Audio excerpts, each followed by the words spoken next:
Hi, I'm Martine Singer, President and CEO of Para los Ninos in Los Angeles.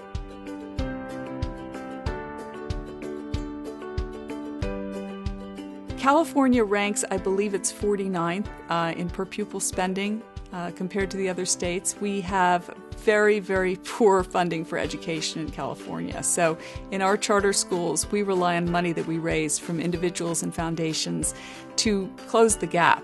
It's really important for the kids we serve, the children living in poverty, to graduate from high school because they have to go on to earn a decent living in order to get out of the circumstances that they grew up in.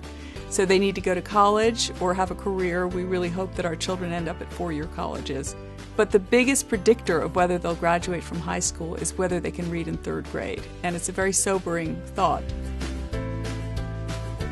There are a lot of barriers to learning for low-income children all around the country.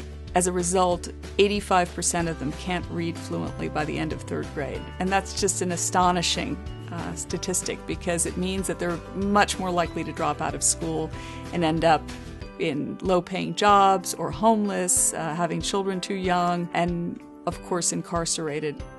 So the odds against our kids are very high just because they're growing up poor.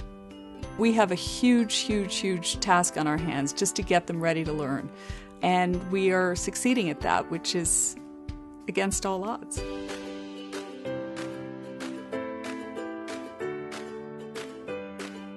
What's really different about what we do is the holistic approach that we take. We have this long history in providing social services and mental health services, so we come to education from that background rather than from a purely educational perspective. So at our schools, we really believe not just in having access to those services, but in providing them ourselves. When a child needs mental health services, they go see George, not a guy who's 3 bus rides away, but a guy who's part of the school community, who's doing workshops with the parents, who's watching them play basketball, somebody who they're familiar with, who they trust and is part of the community. The other thing that we work very hard on is parent engagement. Most of the families that we work with are immigrants. Many of the parents don't speak English. They may not even be literate. And we're really there to make sure that they can participate in their children's education, that they can help them achieve great things educationally. And in order to do that, we really have to get them comfortable with being at school, feeling welcome at school, and showing them how they can participate in their children's education.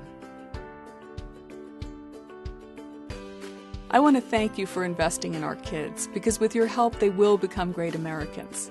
$1 that you invest today saves $7 down the road, because these children will be productive citizens. They will have jobs, they will pay taxes, they will contribute to society. The $7 represents the cost of incarceration, of caring for homeless people, of emergency room visits, and all the ills that we avoid by giving kids a great education and a great start.